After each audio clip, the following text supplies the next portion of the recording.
नमस्कार दोस्तों, मैं भावनी मिश्रा अपनी चैनल विधि विधान में आप सभी का एक बार फिर से स्वागत करती हूँ। कैसे हैं आप लोग।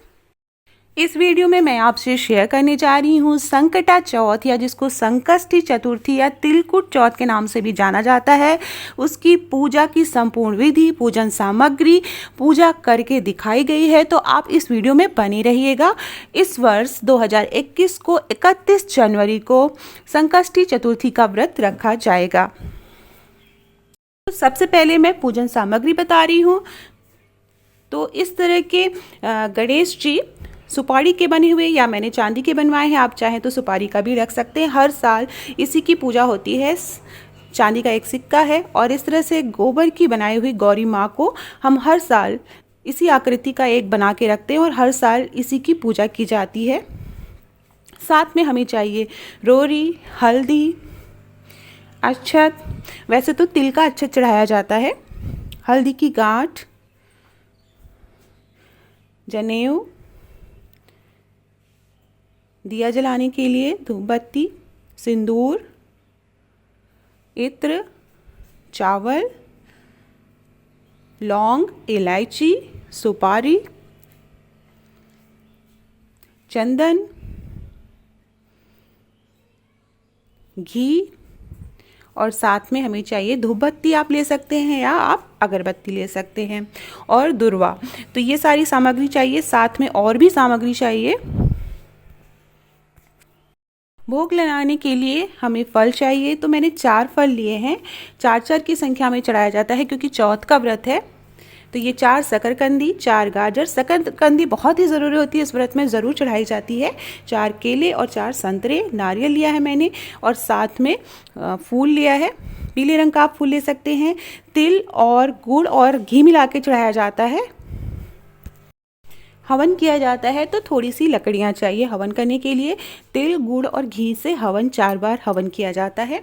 साथ में घी चाहिए, गंगा जल चाहिए और चंद्र भगवान को अर्घ देने के लिए 1 लोटा जल चाहिए। और हम कलश स्थापना भी करेंगे तो आप एक कुछ छोटी लोटकी भी चाहिए कलश स्थापना। तो सबसे पहले एक चौकी लेंगे और उस पर पीले रंग का वस्त्र बिछाएंगे। बहुत से लोग चौकी पे वस्त्र नहीं बिछाते हैं, तो कोई बात नहीं, आप जैसे पूजा करते हैं वैसे ही करें। और एक गणेश जी की मूर्ति स्थापित करेंगे। अगर आपके पास है तो, नहीं तो आप फोटो भी रख सकते हैं, नहीं है तो कोई बात नहीं। तो गणेश भगवान जी को स्थापित करने से पहले गंगा जल से आचमनी करेंगे। उसके बाद हम अष्टदल कमल बनाएंगे। तो अष्टदल कमल के लिए मैंने चावल लिया है और चावल को गोल इस तरह से लगा दिया और इस तरह से 8 बार आप उसकी पत्तियां बना देंगे। तो इस तरह से आसानी से अष्टदल कमल बन जाता है। इसके ऊपर हम कलश स्थापित करेंगे। कलश के लिए मैंने पीतल की लोटकी ली है और उसमें जल भरा हुआ है। अगर गंगा जल हो तो आप गंगा जल भर सकते हैं। फिर उसमें हम कुमकुम डालेंगे, हल्दी डालेंगे, अक्षत डालेंगे और थोड़ा सा फूल डालेंगे। इस तरह से कभी भी खाली जल नहीं रखा जाता है। आप चाहे तो इसमें एक सिक्का भी डाल सकते हैं। कलश स्थापित करेंगे सच्चे मन से आराधना करते हुए। फिर उसके ऊपर हम पान का पत्ता रखेंगे। अगर आपके पास आम के पत्ते हैं तो आम के 5 पत्ते लगा के रखेंगे। अगर पत्ते नहीं हैं तो आप पान का पत्ता भी रख सकते हैं इस तरह से। फिर इसके ऊपर एक कटोरी रखेंगे, उसमें चावल भर देंगे। तो चावल से भरी हुई कटोरी रखनी है। ऐसा माना जाता है कि इस तरह से कलश स्थापना करने से घर में धन्य धान्य और समृद्धि बनी रहती है। उस पे सुपारी और एक सिक्का डालेंगे तो घर में धन की कभी भी कमी नहीं होती है। तो इस तरह से हम कलश स्थापना करेंगे। अब गणेश जी की प्रतिमा जहाँ पे स्थापित की है उसके सामने हम इस तरह से एक चंद्रमा की आकृति बनाएंगे, गोल आकृति बनाएंगे और सिंदूर से बनाएंगे। अगर आपने कपड़ा नहीं बिछा के रखा है तो भी आप चौकी पे इस तरह की आकृति बनाएंगे। और आप चाहें तो गोबर से भी आकृति बनाई जाती है, तो गोबर से भी आप आकृति बना सकते हैं। फिर उसके बीचों बीच में हम सुपारी रखेंगे और बगल में गौरी जी की स्थापना करेंगे। तो ये जो सुपारी, सिक्का और गौरी जी बनाई है, इसको हर बार इसी से पूजा की जाती है, तो इसको बहुत ही संभाल के रखना चाहिए। अब हम पूजा शुरू करेंगे। सबसे पहले गणेश भगवान जी की प्रतिमा पे हम जल चढ़ाएंगे। गंगा जल से सुपारी पे जल चढ़ाएंगे, गौरी माँ पे जल चढ़ाएंगे और कलश पे जल चढ़ाएंगे। उसके बाद कुमकुम हल्दी लगाएंगे। गौरी माँ को हल्दी नहीं चढ़ानी है तो गणेश भगवान जी को हल्दी चढ़ाएंगे। इसी तरह कुमकुम चढ़ाएंगे और सिंदूर चढ़ाएंगे गणेश भगवान जी को, माँ पार्वती को, और सुपारी जो हमने गणेश भगवान जी स्थापित किए हैं उनको भी हम सिंदूर लगाएंगे। तो इस तरह से हल्दी कुमकुम चढ़ाएंगे। अक्षत में हमें तिल का अक्षत चढ़ाना होता है तो चावल का अक्षत हम नहीं चढ़ाएंगे। ये देखिए तिल का अक्षत चढ़ाते हैं, इस बात का ध्यान रखना है। अब हम वस्त्र पहनाएंगे। पीले रंग का वस्त्र गणेश भगवान जी की प्रतिमा को पहनाएंगे और इसी तरह से लाल रंग का वस्त्र इस तरह से जहाँ पे आपने सुपारी रखी है गणेश भगवान जी स्थापित किए हैं वहाँ पे भी चढ़ाएंगे। वस्त्र पहनाने के बाद भी गंगा जल से आचमनी करनी चाहिए, वस्त्रों को शुद्ध करना चाहिए। तो इस तरह से हम वस्त्रों पे गंगा जल से आचमनी करेंगे, शुद्ध करेंगे। इसके बाद हम फूल माला चढ़ाएंगे। अब हम जनेऊ चढ़ाएंगे। तो जनेऊ चढ़ाने से पहले उसमें थोड़ा सा हल्दी लगा देंगे क्योंकि सफ़ेद जनेऊ नहीं चढ़ाया जाता है।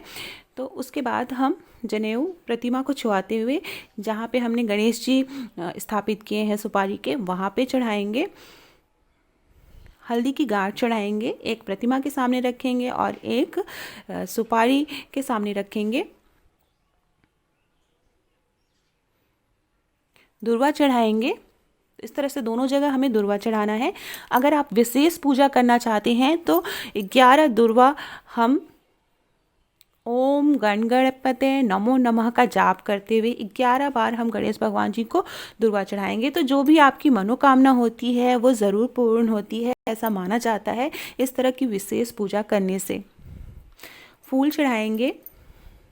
तो पीले रंग का अगर फूल हो तो गणेश भगवान जी को चढ़ाएंगे। लाल रंग का फूल माँ पार्वती, माँ गौरी को चढ़ाएंगे। अब उसके बाद धूप बत्ती या अगरबत्ती जलाएंगे, दिया जलाएंगे। दिए में इस तरह से हमें 4 बाती रख के जलानी है। तो 2 बाती को आगे पीछे इस तरह से करके रखना है। अभी मैं वीडियो में दिखाती हूँ। तो इस तरह से 4 बाती का दिया जलाना चाहिए। ऐसा माना जाता है कि चौथ है तो चौथ पे 4 बाती का दिया जलाना चाहिए। तो इस तरह से हम दिया बनाएंगे। थोड़ा बड़ा दिया रखेंगे ताकि हमारा जो देर तक हमारा जो दिया है वो जलता रहे। तो इस तरह से 4 बाती का दिया बनाएंगे, गणेश भगवान जी के सामने रखेंगे। उसके बाद हम फल फूल चढ़ाएंगे। अब हम पान का पत्ता लेंगे, उसमें हम एक सुपारी रखेंगे, इलायची रखेंगे और लौंग रखेंगे और इस तरह से पान का बीड़ा बनाएंगे। बाहर से हम इस तरह से लौंग इसमें इस तरह से लौंग लगा देंगे और गणेश भगवान को अर्पित करेंगे। इसी तरह जो हमने हर साल गणेश जी स्थापित किए हैं सुपारी के, उनके पास भी एक हम पान के पत्ते में लौंग इलायची सुपारी रख के चढ़ाएंगे इस तरह से। तो ये चढ़ाना बहुत ही ज़रूरी होता है। अब हम नारियल चढ़ाएंगे। तो नारियल चढ़ाना शुभ माना जाता है तो इसलिए नारियल चढ़ाएंगे। जो भी फल फूल आप लाए हैं 4-4 की संख्या में चढ़ाना है। तो 4 फल 4-4 की संख्या में चढ़ाते हैं। तो इस तरह से हम फल चढ़ाएंगे। जैसा कि मैंने बताया शकरकंदी बहुत ज़रूरी होती है तो शकरकंदी और चढ़ाएंगे। गाजर जो है काली गाजर आती है वो चढ़ाई जाती है। तो जो आपके पास आसानी से फल उपलब्ध हों, 4 फल ही काफ़ी हैं। कोई भी एक 4 फल भी आप चढ़ा सकते हैं और अगर पॉसिबल हो सके तो 4 फल 4-4 की संख्या में चढ़ाएंगे। तो इस तरह से चौकी पे हम फल चढ़ाएंगे। बहुत से लोग काले तिल का लड्डू चढ़ाते हैं तो आप काले तिल का लड्डू चढ़ा सकते हैं। गणेश भगवान जी को इत्र चढ़ाएंगे। तो इस तरह से थोड़ा सा तिल, गुड़ और घी रखेंगे अलग। इससे हमें हवन करना है। तो 4 बार बस हवन करते हैं। ऐसा बोला जाता है कि तिल चटकाना है। तो इस तरह से हम अलग कर देंगे। थोड़ा तिल, गुड़ और घी हम रखेंगे चंद्र भगवान को भोग लगाने के लिए, वहाँ पे अर्पित करने के लिए। वहाँ पे भी हम अक्षत की जगह, चावल के अक्षत की जगह हम तिल का अक्षत चढ़ाएंगे। उसके बाद हम तिल, गुड़ और घी को मिलाकर उसका पहाड़ बनाते हैं। इसको बकरा काटना भी बोलते हैं, बलि चढ़ाई जाती है। तो इस तरह से हम तिल, गुड़ और घी का एक पहाड़ बना के रख देंगे ढक के रात भर के लिए। और इसको सुबह अपने पुत्र के हाथों से, इसे हाथों से ही बीच से कटवाना होता है। तो इस तरह से हम तिल के पहाड़ को कटवाते हैं। तो ये एक प्रथा है, चूँकि जो व्रत कथा है उसमें बलि देने की बात कही गई है। तो इस तरह से हम बलि देने की प्रथा करते हैं। तो ये काम ज़रूर कराना चाहिए। अब उसके बाद हम गणेश भगवान जी का भजन कीर्तन कर सकते हैं, जाप कर सकते हैं मंत्रों का, और साथ में व्रत कथा ज़रूर पढ़ेंगे। तो संकष्टी चतुर्थी का जो व्रत होता है वो संतान की लंबी आयु के लिए होता है। तो पूजा में अपने बच्चों को ज़रूर शामिल करें, पुत्र पुत्री दोनों को शामिल करें। माँ गौरी को आप श्रृंगार का सामान चढ़ा सकते हैं, चूड़ी, बिंदी या इस तरह का जो पैकेट आता है आप वो भी चढ़ा सकते हैं, या सिंदूर, बिंदी और चूड़ी ज़रूर चढ़ाएं।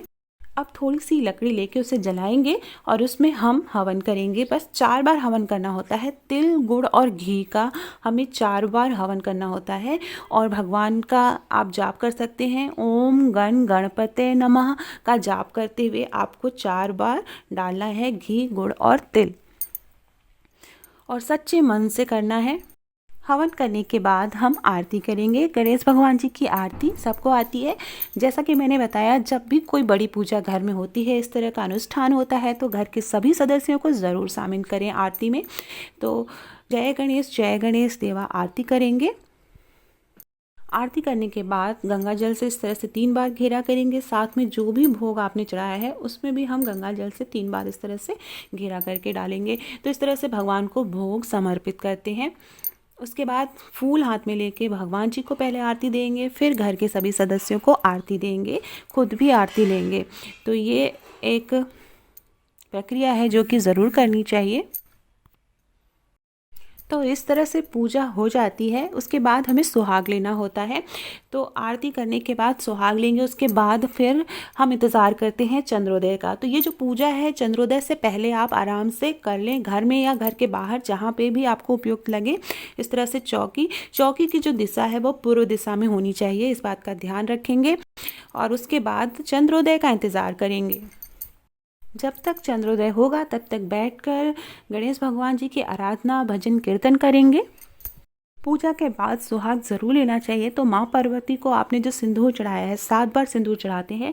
उसके बाद 7 या 5 बार आप अपने माथे पर सिंदूर लगाते हैं और उसके बाद फिर से सिंदूर चढ़ाते हैं। तो ये क्रिया करने से पहले आप जब सिंदूर चढ़ाएंगे तो फिर आप हाथ धो लेंगे, फिर आप अपने को सिंदूर लगाएंगे, फिर हाथ धो लेंगे और फिर आप सिंदूर माँ को चढ़ाएंगे। तो ये सुहाग लेने का तरीका होता है। तो ये ज़रूर करना चाहिए। अब मैं आपको बताने जा रही हूँ कि चंद्र भगवान को अर्घ्य कैसे देंगे। तो एक लोटकी में हम जल लेंगे, गंगा जल डालेंगे, उसमें अक्षत डालेंगे। अक्षत मतलब तिल का अक्षत डालेंगे, हल्दी डालेंगे, कुमकुम डालेंगे, थोड़ा सा फूल डालेंगे और साथ में 1 रुपये का सिक्का डालेंगे। सिक्का डालने से ऐसा माना जाता है कि घर में धन धान्य की कभी भी कमी नहीं होती है। फिर अर्घ देने का तरीका यह है कि सबसे पहले हम वहाँ पे चंद्र भगवान की पूजा करेंगे। तो एक थाली रख लीजिएगा और उसमें आप चंद्र भगवान को दिया जला के रखिएगा। फल फूल जो भी आप चढ़ाएंगे, तिल, गुड़ और घी का प्रसाद आप चढ़ाएंगे। उसके बाद हम जल अर्पित करेंगे। जल अर्पित करने का तरीका ये है कि बाल की एक लट लेंगे और उसको छुआते हुए, जल गिराते हुए 1 बार चक्कर लगाएंगे, फिर जल अर्पित करेंगे। तो ये जो क्रिया है ये 4 बार करनी है। 4 बार चक्कर लगा के हमें जल अर्पित करना है। तो ये फिर सबसे अंत में हम क्षमा प्रार्थना करेंगे कि भगवान हमसे कोई भी भूल चूक हुई हो तो हमें माफ़ करिएगा। और क्षमा प्रार्थना करने के बाद हम फूल अर्पित करेंगे, भगवान को माथा टेकेंगे। वहाँ पर भगवान के सामने सच्चे हृदय से अपने संतान, अपने घर परिवार की लंबी आयु और रक्षा के लिए भगवान से प्रार्थना करेंगे। ये थी सकट चौथ की संपूर्ण पूजा विधि। वीडियो कैसा लगा कमेंट बॉक्स में ज़रूर बताइएगा। अच्छा लगा हो तो अपने दोस्तों के बीच में जल्दी से शेयर कर दीजिए, लाइक ज़रूर करिएगा। मेरे चैनल को प्लीज़ सब्सक्राइब कर लीजिए। हम सभी के बच्चों की लंबी आयु हो, सुख समृद्धि बनी रहे। धन्यवाद ये वीडियो देखने